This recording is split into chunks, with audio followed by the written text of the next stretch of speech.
আমরা আছি বাইতুল্লাহ থেকে পূর্ব দিকে, নামাজ পড়ি কোন দিকে? পশ্চিম দিকে।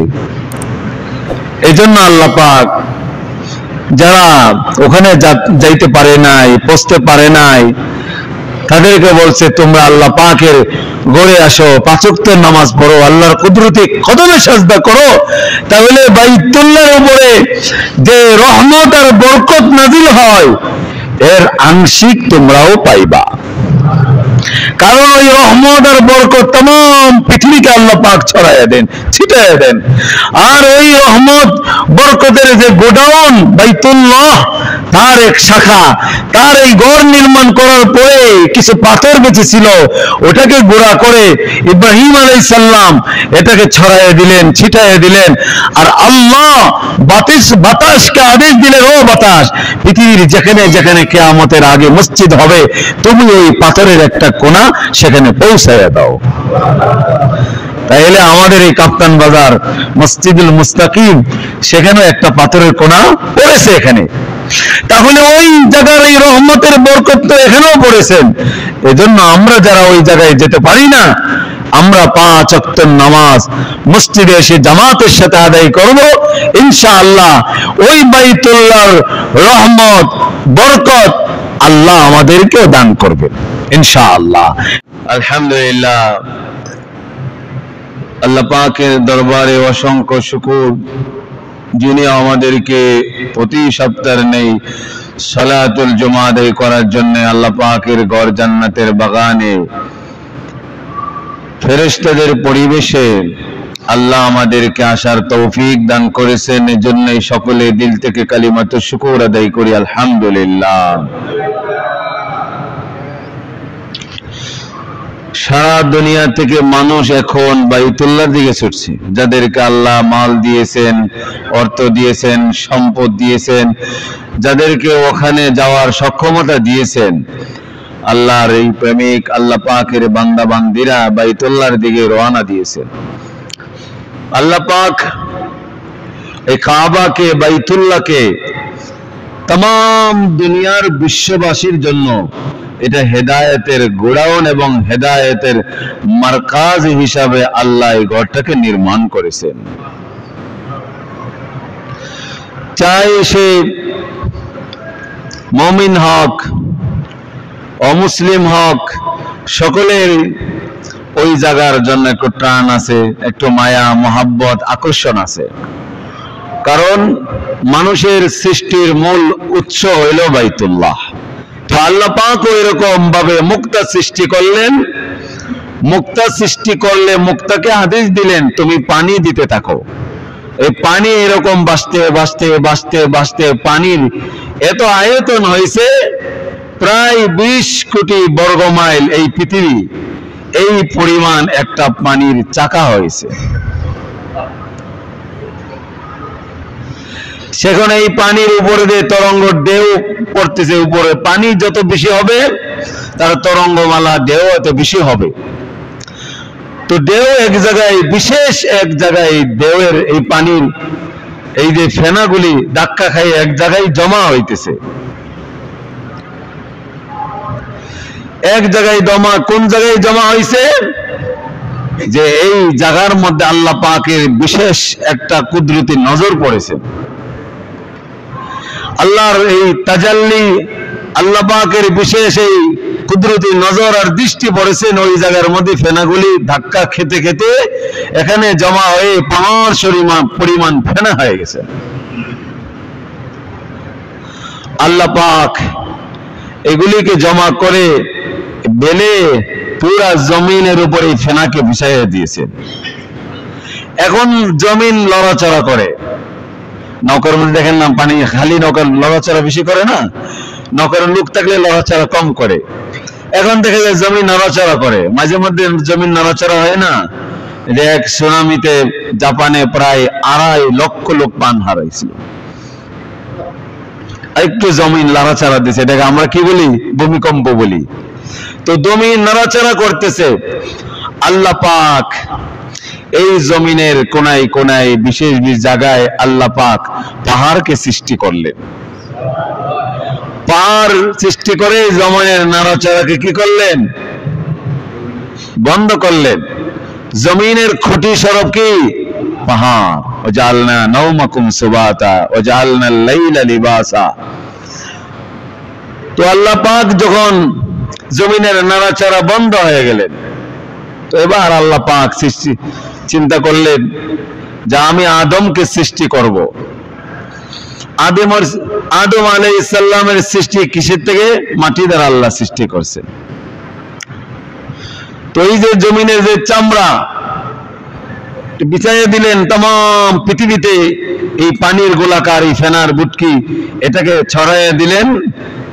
এখন আল্লাহ পাক জিবরাইল আলাইহিস সালামকে পাঠাইলেন, যাও জমিন থেকে কিছু চামড়া নিয়ে আসো, আমি আদমকে সৃষ্টি করব। জমিনের কাছে চামড়া চাইছে, জমিনকে আমি চামড়া দিব না। আমার আপনার চামড়া যদি কেউ চাই সহজে দিয়ে দিব? জমিন বললেন চামড়া দিব না। জিবরাইল আলাইহিস সালাম চলে গেছেন। হযরত মিকাঈল আলাইহিস সালাম আসলেন, অস্বীকার করলেন, দিব না। ইসরাফিল আলাইহিস সালাম আসলেন, জমিন বললেন না, চামড়া দেওয়া যাবে না। আজরাইল আলাইহিস সালাম এসে কোনো জিজ্ঞাসা নাই, এরকম হাতের পাঞ্জা দিয়ে চামড়া, জমিনের চামড়া ওটাই নিয়ে গেলেন। আজরাইল আলাইহিস সালামের হাত কত বড়? বলে এই পৃথিবীটা যত বড় তার চেয়ে ওনার হাতটা আরো বেশি বড়। এই জন্য আমরা অনেকে চিন্তা করি যে আজরাইল আলাইহিস সালাম একই দিনে আজকে কাপ্তান বাজার, এই দিনে রাশিয়া, আমেরিকা, জাপান মানুষগুলি জান কবজ করে, এটা তো আজরাইল আলাইহিস সালামের অনেক কষ্ট হয়ে যায়। তাফসীর ইবনে কাসিরের মধ্যে লিখেছেন তাম পৃথিবীটার সমস্ত রূহ আল্লাহ আজরাইল আলাইহিস সালামকে এমন করে দিয়েছেন যে একটা প্লেটের সামনে বিভিন্ন রকমের খাবার থাকে। বাড়িতে দোলা আসছেন, ডিম আছে, গোশত আছে। এখন এই ডিম আনতে কি তাকে 2 মাইল হাঁটতে হবে? সব প্লেটের সামনে বিভিন্ন রকমের খাবার আছে। তো তাম পৃথিবীটা আজরাইল আলাইহিস সালামের কাছে একটা খাবারের প্লেটের মতন। উনি দুনিয়ার বিভিন্ন জায়গায় যেতে হয় না, উনি যখন ইচ্ছা, যাকে ইচ্ছা আল্লাহর হুকুমে উনি জান কবজ করতে পারেন। এই জন্য আল্লাহ পাক যে ফেরেশতার হাতটা এত বড়, তার দেহটা কত বড়, শরীরটা কত বড়, যে এক পাঞ্জা, হাতের পাঞ্জাটা, যে এক পাঞ্জায় ছোট বাচ্চার মাথা কত বড়, আমরা চাইলে পুরা মাথার আমরা ধরতে পারি। তাহলে আজরাইল আলাইহিস সালামের হাতের পাঞ্জাটার ভিতরে তাম পৃথিবীটা চলে আসছেন। ওখান থেকে মাটি নিয়ে গেলেন। চামড়ার আরবি হলো আদিম, আদিম থেকে আদম। আল্লাহ তাআলা ওই চামড়া দিয়ে আল্লাহ পাক আদম আলাইহিস সালামকে সৃষ্টি করেছেন। এখন আমরা পিছনের দিকে যাই যে আল্লাহ তাআলা আদম আলাইহিস সালামকে সৃষ্টি করেছেন মাটি দ্বারা। মাটিকে আল্লাহ পাক সৃষ্টি করেছেন ওই যে ফেনা, আর ফেনাকে সৃষ্টি করেছেন যেখানে আল্লাহ পাকের বিশেষ কুদরতি নজর আর দৃষ্টি পড়েছেন। তাহলে আমরা সকলে আদম আলাইহিস সালামের সন্তান। আদম আলাইহিস সালাম তার সন্তান, তার সন্তান, এইভাবে আস্তে আস্তে আমাদের পিতা আসছেন। দুনিয়ার সমস্ত মুসলিম হক অমুসলিম হক সবাই আদম আলাইহিস সালামের সন্তান। তাহলে আদম আলাইহিস সালামকে সৃষ্টি করেছেন আল্লাহ ওই জায়গায় যেখানে আল্লাহ পাকের বিশেষ কুদরতি নজর আর দৃষ্টি পড়েছেন, এই বাইতুল্লাহর ওই জায়গার মাটি দিয়ে আল্লাহ আদম আলাইহিস সালামকে সৃষ্টি করেছেন। আর আমরা সকলে আদম আলাইহিস সালামের সন্তান। এই জন্য সৃষ্টিগতভাবে তাম দুনিয়ার সেই আস্তিক হোক, নাস্তিক হোক, মুসলিম হোক, অমুসলিম হোক, সৃষ্টিগতভাবে বাইতুল্লাহর সাথে তার একটা আন্তরিকতা, মহব্বত আছে, হৃদয়ের এক টান, এক ভালোবাসা। সকলে অমুসলিমরা যাইতে পারে না, তাদের অনেক বাধ্য বাধা করা হয়। কেন? কোনো মুসলিম অমুসলিম সেখানে প্রবেশ করতে পারবে না। এই জন্য সকলের হৃদয়ের টান, তাম বিশ্ববাসীর হেদায়েতের জন্য। এজন্য আল্লাহ বলছেন ইন্না আউওয়ালা বাইতি উদিআ লিন-নাসি লাল্লাযী বিবাক্কাতা মুবারাকাও ওয়া হুদাল লিল আলামিন ফীহি আয়াতুম বাইয়িনাতুম মাকামু ইব্রাহিম ومن دخله كان آمنا ولله على الناس حج البيت من استطاع إليه سبيلا। আল্লাহ বলেন तमाम বিশ্ববাসীর আমি দুনিয়াতে সর্বপ্রথম যে ঘর আমি সৃষ্টি করেছি আদম আলাইহিস সালাম, যে ঘরে মানুষ আমার ইবাদত বندگی করবে, আমি এই ঘরটাকে আদম আলাইহিস সালামের মাধ্যমে আমি ঘরটাকে চিহ্নিত করে দিলাম। আদম আলাইহিস সালাম ও সৃষ্টির 2000 বছর আগে আল্লাহ পাক এই ঘরটাকে নির্মাণ করেছেন।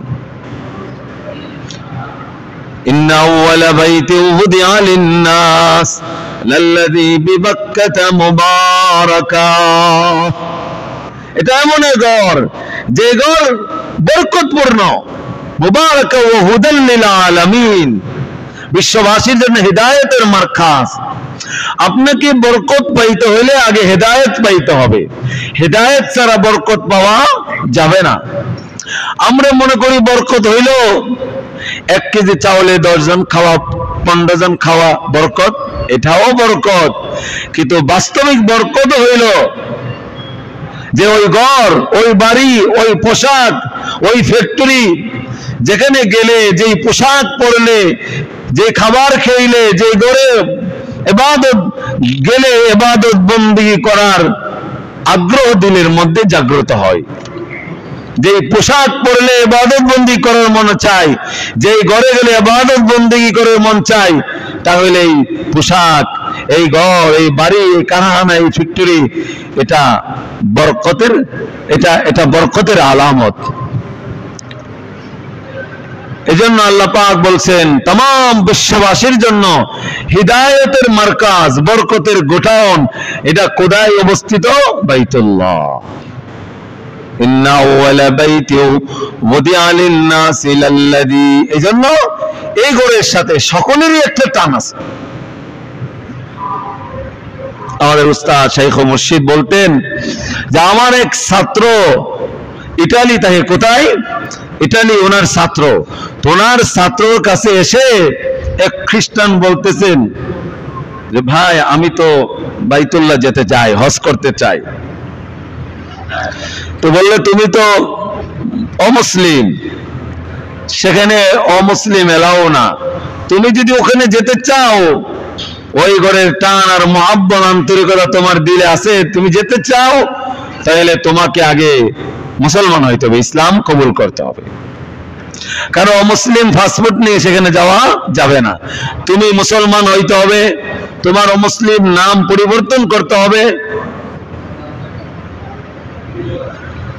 এই অমুসলিম নাম নিয়ে তুমি বাইতুল্লাহ যেতে পারবা না, খ্রিস্টানকে বলল। উনি চলে গেলেন, কিছুদিন পরে বললেন আমি তো আল্লাহ পাকের ঘর জিয়ারত করে আসছি। উনি বললেন তুমি কিভাবে আসলা, তুমি না খ্রিস্টান? বলে আমি পাসপোর্টের নাম পরিবর্তন করছি, আমি মুসলমান হই নাই, আমি অমুসলিম, আমি এবং আমার পরিবার মুসলমানি নাম দিয়ে পাসপোর্ট তৈরি করে আমি ওই ঘরে গেছি। কিন্তু ওই ঘরের যখন গেলাম, ওই ঘরের দৃষ্টি যখন প্রথম নজর আমার পড়লো, তখন আমার দিলে সাক্ষী দিল যে তোমরা যে ইসলামের দাওয়াত দাও, ইসলাম সত্য, কোরআন সত্য, নবী সত্য, এই প্রথম দৃষ্টি পড়ার সাথে সাথে আমি এবং আমার পরিবার সহ ইসলাম কবুল করে ফেলি। কারণ এই ঘর তো একটা কালো ঘর, এর চেয়ে সুন্দর ঘরও আছে পৃথিবীতে, কিন্তু এটা এমন ঘর, এগুলো মানুষের হৃদয়ে এমন টান। আর হাদিসে আছে আল্লাহর হাবিব বলছেন শুধু কেউ কোনো ইবাদত বন্দি করলো না, বসে বসে ঘরের দিকে তাকাইলো, আল্লাহ তাকে 20টা রহমত দান করবেন। 20টা রহমত আলী আল্লাহর ঘরের দিকে তাকাইয়ে যাবে। পৃথিবীর এমন কোন মানুষ পাওয়া যাবে না যে আল্লাহর ঘর দেখলে আর ভালো লাগে না। হাজী সাহেবরা যারা হজে গেলেন, যতবার তাকান মনে হয় নতুন স্বাদ পাওয়া যায় এই ঘরের দিকে, কালো ঘরের দিকে। কারণ কারণ ওই সৃষ্টির শুরু থেকে এই ঘরের উপর আল্লাহর রহমত, আল্লাহর তাজাল্লি পড়তেছে, কিয়ামত পর্যন্ত এই ঘরের উপর আল্লাহর রহমত পড়তে থাকে। এটা রহমতের গোডাউন, রহমতের মার্কাজ।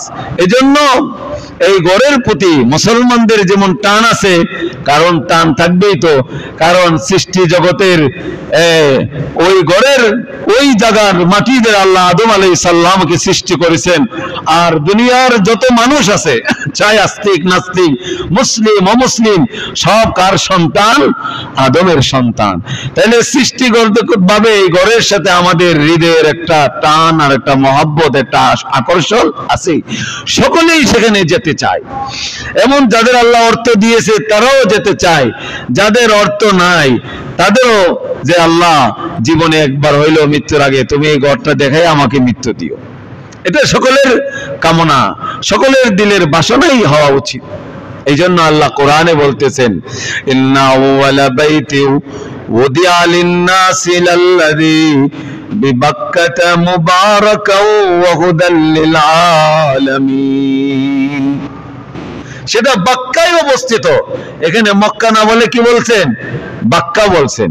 একটা শহরের, পুরা শহর ঢাকা শহর, এর মধ্যে শহরের বিভিন্ন জায়গার নাম আছে। একটা কাপ্তান বাজার, গুলিস্তান, ফারামগেট, মোহাম্মদপুর, মিরপুর। তো শহরের একটা জায়গার নাম, পুরা ঢাকা শহরের বিভিন্ন জায়গা আছে। তো মক্কা শহরের যেখানে বাইতুল্লাহ ঘর অবস্থিত, সেই ঘরটার জায়গার নামটা হইল বাক্কা। অথবা মুফাসসিরিন কেরাম বলছেন যে মক্কা শরীফের পুরানো নাম ছিল কি? বাক্কা। আমাদের ঢাকা শহরের পুরাতন নাম কি ছিল? জাহাঙ্গীরনগর। হ্যাঁ, কি ছিল? জাহাঙ্গীর না, ঢাকা শহরের পুরাতন নাম কি? জাহাঙ্গীরনগর। সিলেটের পুরাতন নাম জালালাবাদ, চিটাগাঙ্গের পুরাতন নাম ইসলামাবাদ, কুমিল্লার পুরাতন নাম ত্রিপুরা, নোয়াখালীর পুরাতন এটা শহরের নাম ছিল সুদারাম, নাই সুদারাম। তে একই জেলার পুরাতন নাম থাকতে পারে। তো মক্কার পুরাতন নাম ছিল কি? বাক্কা। তাফসীরে জালালাইন লিখছেন, ওই বাক্কা কেন, মক্কাকে বাক্কা কেন নাম রাখা হয়েছে? এখানে বহু জালেম বাদশাদের গর্দানকে ব্যঙ্গে চুরমার করে দিয়েছেন। আব্রাহার ছিল না আল্লাহর ঘরকে ভাঙতে? কে আল্লাহর ঘর কি ভাঙতে পারে? মিনা মুজদালিফা একটা জায়গার নাম আছে, ওয়াদি মুহাসসার। এটা দ্রুত বাড়াইতে বলছে, নির্দেশ এলো এখানে এই জায়গাটা দ্রুত বাড়াও। ওয়াদি মুহাসসার, এখানে বিলবুট লাগানো আছে। ওই জায়গায় আব্রাহার বাদশা এবং হাতিবাহির সহ আল্লাহ ওই জায়গায় তাকে বসিয়ে দিয়েছিলেন। বাইতুল্লাহ আরো আসতে পারেন, আরো 3 মাইল আগে। সেখানে মিনা মুজদালিফার পাশে একটা জায়গা, সেই ওয়াদি মুহাসসার। তো এই জন্য বহু জালেম বাদশাকে বাইতুল্লাহ আসতে পারে নাই, তাদের গর্দানগুলিকে ব্যঙ্গে চুরমার করে দিয়েছেন। এই জন্য আল্লাহ পাক বলতেছেন, ইন্না আউওয়ালা বাইতি উদিআ লিন-নাস লাল্লাযী বিবাক্কাতা মুবারাকাও ওয়া হুদাল লিল আলামিন ফি আয়াতুম বাইয়িনাতুম মাকামু ইব্রাহিম। তো বলতেছিলাম, সৃষ্টিগতভাবে সমস্ত মানুষের ওই ঘরের প্রতি একটা হৃদয়ের টান আর মহব্বত আছে। ভারতের অনেক বড় দায়ী কালিম সিদ্দিকী, অনেক বড় আলেম, যার হাতে অনেকে ইসলাম কবুল করেছেন। একজন ইসলাম এরকম কবুল করে বাইতুল্লাহ গিয়েছেন। বাইতুল্লাহ গিয়ে হজ করে আসছেন। এখন তার পিতা খুব আদরের সাথে বলতেছেন, বাবা তুমি তো বাইতুল্লাহ আসছো জিয়ারত করে, তোমার কাছে কি জমজমের পানি আছে? আমাকে একটু দেওয়া যাবে? তাইলে অমুসলিমরাও বোঝে আল মাউ জমজম লিমা শুরিবা লাহু। এটা মুসলিমরাও বোঝে যে জমজম পানি যেই নিয়তে পান করবে ফিহি শিফা, সমস্ত রোগের শিফা আল্লাহ জমজমের পানির মধ্যে রাখছেন। যেই নিয়তে পান করবে আল্লাহ নিয়তকে পুরা দিবে। সে অমুসলিম, সে বলতেছে আমাকে একটু পানি দেওয়া যাবে? হ্যাঁ বাবা, দেওয়া যাবে না কেন? এটা তো মুসলিমরা পান করতে পারবে না, নিষেধাজ্ঞা নাই, সবার জন্য পানি উন্মুক্ত। বলে বাবা তুমি মদিনা শরীফ গেছো, মদিনার সেই খিজুর দেওয়া যাবে আমাকে, নিয়ে আসছো? বলে হ্যাঁ দেওয়া যাবে। তাহলে অমুসলিম যে আল্লাহকে বিশ্বাস করে না, পরকালকে বিশ্বাস করে না, তারপরেও ওই জায়গার পানি, ওই জায়গার বরকত, সেটা সেও চায় ওই জায়গার বরকত নিতে।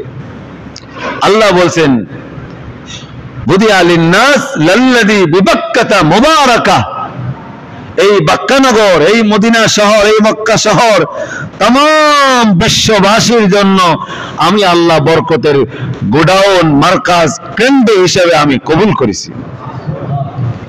এই জন্য সকলেই যায় ঘরের সাথে যাইতে, হৃদয়ের টান মোহাব্বত। এই জন্য আল্লাহ পাক বান্দার প্রতি অনেক ইহসান। আল্লাহ চাই না যে এই ঘরের বরকত থেকে যারা গরিব এরা বঞ্চিত হবে, এটা আল্লাহ চাই না। দুনিয়া যেরকম বাইতুল্লাহ গিয়ে বাইতুল্লাহ দেখে বাইতুল্লাহর বরকত নিবে যাতে গরিবরাও নিতে পারে, এই জন্য আল্লাহ পাক সাইয়েদনা ইব্রাহিম আলাইহিস সালাম, বাইতুল্লাহর চতুর্থ নির্মাতা ইব্রাহিম আলাইহিস সালাম বাইতুল্লাহ নির্মাণ করার পরে ইব্রাহিম আলাইহিস সালাম বাইতুল্লাহ নির্মাণ করার পরে কিছু পাথর বেঁচে গেছে। কি পাথর? আল্লাহ পাক নির্দেশ দিলেন যে এই পাথরগুলিকে গুঁড়া করবা, পাউডারের মতো, একদম পাউডারের মতো গুঁড়া করে আল্লাহ পাক বলছেন তুমি জাবালে আবু কুবাইস পাহাড়, পৃথিবীতে সর্বপ্রথম যে পাহাড় আল্লাহ নির্মাণ করেছেন, যে পাহাড়, সেই পাহাড় হইল জাবালে আবু কুবাইস পাহাড়। এটা অনেক বড় দামি পাহাড়, যে বর্তমানে বাদশার বাড়ি যেটা, এটাই জাবালে আবু কুবাইস। তো এই জাবালে আবু কুবাইস পাহাড়, যেই পাহাড়ে সর্বপ্রথম রাসূল করিম সাল্লাল্লাহু আলাইহি ওয়াসাল্লাম মাদ্রাসা প্রতিষ্ঠা করেন, দারুল আরকাম। কি নাম মাদ্রাসার? দারুল আরকাম নামে যে মাদ্রাসা প্রতিষ্ঠা করেন, এটা জাবালে আবু কুবাইস। যেই পাহাড়ে দাঁড়িয়ে রাসূলুল্লাহ সাল্লাল্লাহু আলাইহি ওয়াসাল্লাম আকাশের চন্দ্রের দিকে ইশারা করছিলেন, চন্দ্র দ্বিখণ্ডিত হয়ে গেছিলেন, সেই আবু জাবালে আবু কুবাইস। যেই পাহাড়ে দাঁড়িয়ে ইব্রাহিম আলাইহিস সালাম হজের এলান দিয়েছেন। কিসের এলান? হজের এলান দিয়েছেন। ওয়াজিন ফিন নাস বিল হজ্জি ইয়াতুকা রিজালান ওয়া আলা কুল্লি দামির, হজের এলান দিয়েছেন। আল্লাহ আমি হজের এলান দিব, আমার আওয়াজ আর কতটুকু পৌঁছবে? আল্লাহ বলেন তোমাকে তো আমি নির্দেশ দিয়েছি এলান দেওয়ার জন্য, আর এলান পৌঁছায় দেওয়ার দায়িত্ব আমি আল্লাহ। যারা তখন ছিলেন পৃথিবীতে, তারা যেরকম শুনেছেন, যারা রূহের জগতে ছিলেন, তারাও ইব্রাহিম আলাইহিস সালামের এই হজ্জের এলান শুনেছেন, আর সারা দিয়ে বলেছেন লাব্বাইক আল্লাহুম্মা লাব্বাইক লাব্বাইক লা শারীকা লাক লাব্বাইক ইন্নাল হামদা ওয়ান নি'মাতা লাক ওয়াল মুলক লা শারীকা লাক। এটা এই তালবিয়া, এটাকে কি বলে? তালবিয়া। এই পুরাটাকে কি বলে? তালবিয়া। এটা হজের প্রাণ। এটা কি? হজের প্রাণ। এই তালবিয়া পাঠ করা ফরজ। এই তালবিয়ার মাধ্যমে ইহরাম পূর্ণ হবে। সাদা কাপড় পরার নাম ইহরাম না। সারাদিন সাদা কাপড় পরলেন, আপনি উমরার হজের নিয়ত করলেন না, তাইলে কি ইহরাম হইল? সাদা কাপড় যে পরা, এটার নাম ইহরাম না। হ্যাঁ, ইহরামের কাপড় ঠিক আছে, ইহরামের জন্য আপনি কাপড় নিয়েছেন, আপনি পড়ছেন, 2 রাকাত নামাজ পড়লেন, এখন উমরারও হজের নিয়ত করেন নাই, তালবিয়া পাঠ করেন নাই, তাহলে উমরাও নিয়ত হবে না, হজেরও নিয়ত হবে না। এই জন্য তালবিয়ার মাধ্যমে, এই জন্য অনেকেই হজে যাচ্ছে, তালবিয়া তো পারে না। তালবিয়া শিখতে হবে। হয়তো মসজিদের ইমাম সাহেব, হাফেজ সাহেব, যার মাধ্যমে বাংলা বই পড়ে আপনি তালবিয়া সহি করতে পারবেন না। একটু সহযোগিতা নিতে পারেন। বাকি তালবিয়াটা কারো বিশুদ্ধভাবে যে পারে তার মাধ্যমে তালবিয়াটা শিখে নিতে হবে। হজের জায়গায় জায়গায় এই দোয়া, উঠতে বসতে, গাড়িতে উঠতে নামতে, সিঁড়িতে উঠতে, জায়গায় জায়গায় এই তালবিয়া, এটা হজের একটা প্রাণ, হজের রূহ, হজের আত্মা বলা হয়েছে। কিন্তু আফসোস অনেকে তালবিয়াই পাঠে না। এই জন্য আমি বলতেছিলাম যে ইব্রাহিম আলাইহিস সালাম যখন হজের এলান দিলেন, আর যারা যে অবস্থা ছিলেন, যার যতবার এই ডাকে সাড়া দিয়েছেন, যতবার লব্বাইক বলছেন, আল্লাহ ততবার তাকে আল্লাহর ঘরের জন্য কবুল করবেন। এই জন্য বলছিলাম ইব্রাহিম আলাইহিস সালাম এই জাবালে আবু কুবাইস পাহাড়ে আল্লাহর পাক নির্দেশ দিলেন যে আপনি জাবালে আবু কুবাইসে উঠেন এবং ওই যে পাথরগুলি বেঁচে গেছে এইগুলি গুঁড়া করে পাউডার করে আপনি এগুলি ছিটিয়ে দেন। বলে আল্লাহ অল্প কিছু পাথরের গুঁড়া এগুলি কি পচবে? বলে তোমার দায়িত্ব ছিটিয়ে দেওয়া আর পৃথিবীতে আনাচে কানাচে পৌঁছানোর দায়িত্ব আমি আল্লাহ। এই জন্য এই পাথরের কোণা যেখানে পড়ছে সেটা যদি সাগরে হয়, নদীতে হয়, তা আল্লাহ সেখানে চর বসাইবে, সেখানে মসজিদ হবে, সেখানে মানুষের আবাদ হবে। সেটা জঙ্গলে হইল, জঙ্গলে মানুষের আবাদ হবে। আল্লাহ ওই জায়গায় যেখানে পাথর কোণা পড়ছে এখানে আল্লাহ একটা কিয়ামতের আগে হইল একটা মসজিদ আল্লাহ সেখানে নির্মাণ করাইবেন। সেটা পাহাড়ে হইতে পারে, পাহাড়ে হয় না, এখন পাহাড় কেটে কেটে সেখানে মানুষের আবাদ হচ্ছে, সেখানে মসজিদ হচ্ছেন। হযরত হাফিজ হুজুর রহমাতুল্লাহ আলাইহি একবার কামরাঙ্গীরচর থেকে ওইদিকে এক এলাকায় যাবেন, তখন চৈত্র মাস, একেবারে নদীর তলায় পানি শুকিয়ে গেছেন। তো মাগরিবের আসরের প্রায় শেষের দিকে অক্ত, কিছু টাইম বাকি আছে। তো সাথী হুজুর বললেন যে এই নদীর তলায় এখানে নামাজ পড়বো জামাত। বলে হুজুর সামনে গেলে তো নামাজ সময় আছে, কোন এখানে পড়বো। আউয়াল ওয়াক্ত নামাজের সময় হওয়ার সাথে যেহেতু আজান পড়ে গেছে, ওখানে যেতে পরে নামাজের ওয়াক্ত শেষের দিকে হয়ে যাবে, এখানে নামাজ পড়বো। তো উনি ওখানেই কারোর যার কাছে যেরকম রুমাল টুমাল ছিল চাদর বিছাই সেখানে জামাতের সাথে নামাজ পড়ছেন হাফিজ হুজুর রহমতুল্লাহ আলাইহি।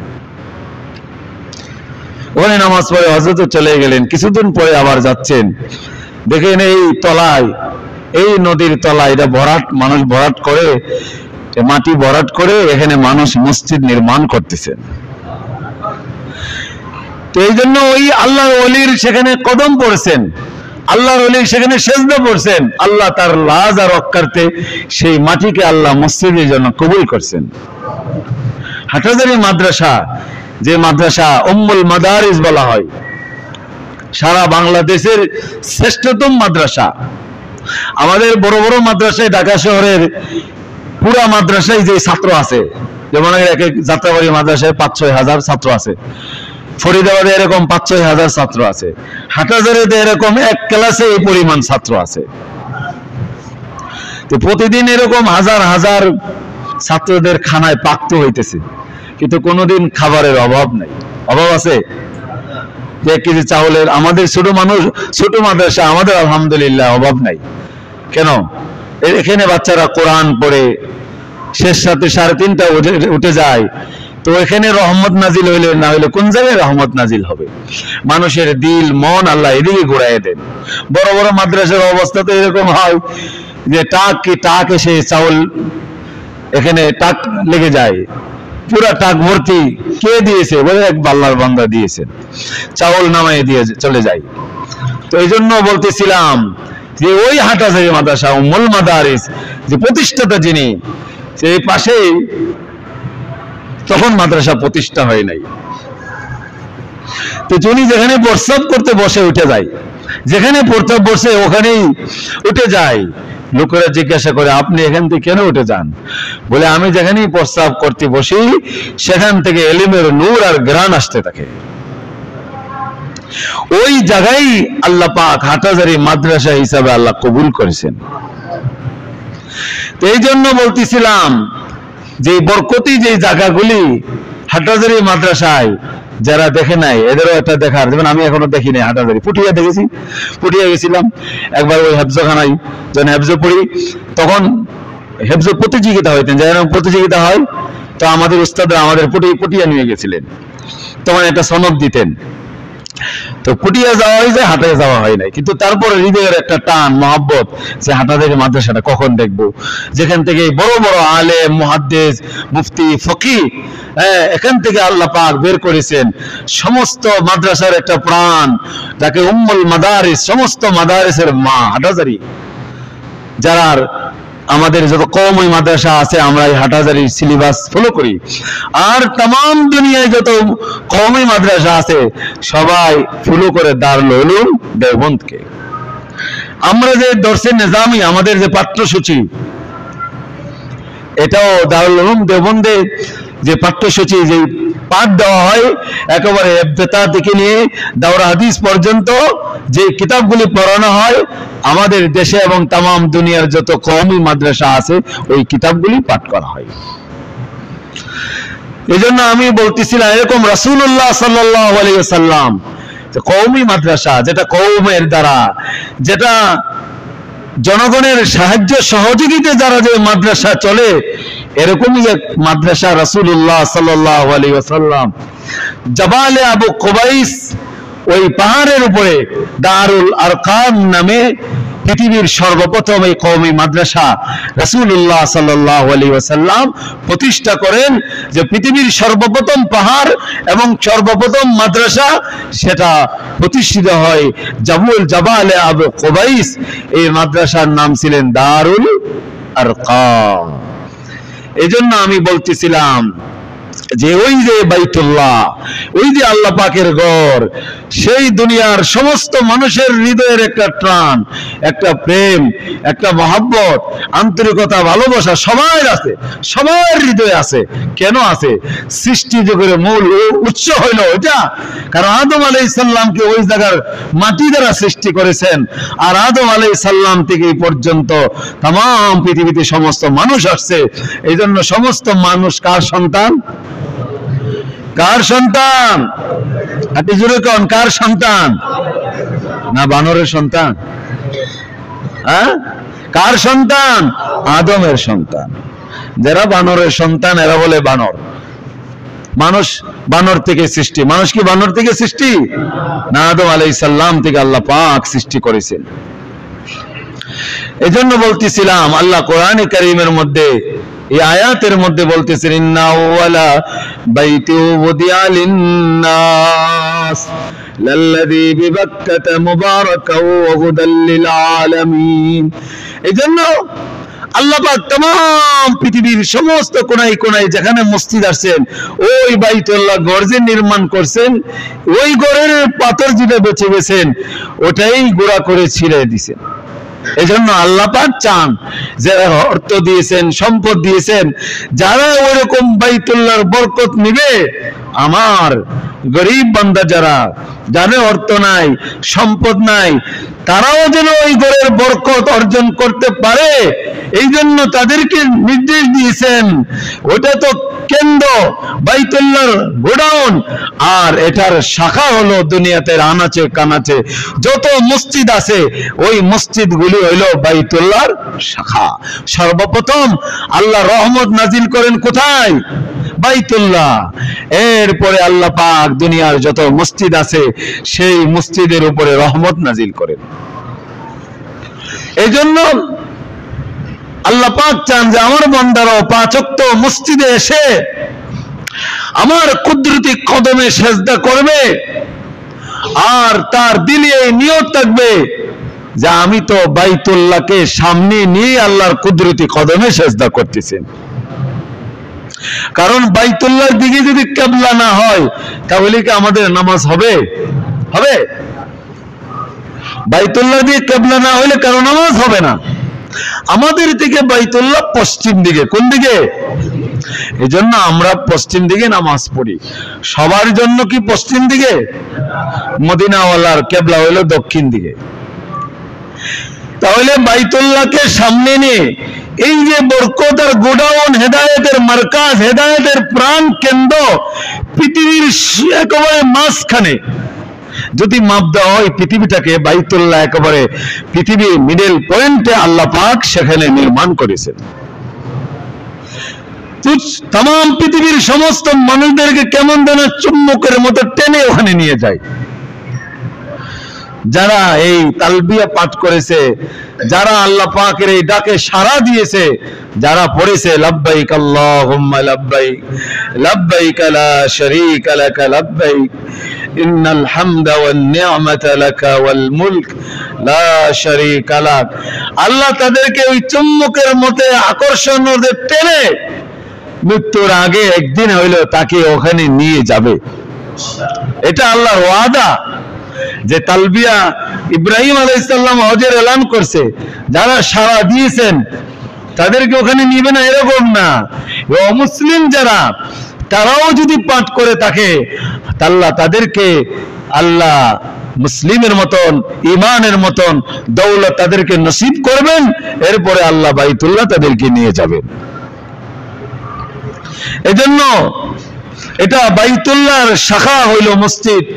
তাহলে দুনিয়ার যত মসজিদ আছে, আরে বাইতুল্লাহ দেখেন না, ওখানে কেমন যেন মনে হয় নামাজের সময় একটা ফুলের পাপড়ি এটা ছড়ে দিল, আবার বন্ধ। রাত্রিবেলা দেখেন না ফুলের পাপড়িগুলো রাত্রিবেলা কি হয়, বন্ধ হয়ে যায়।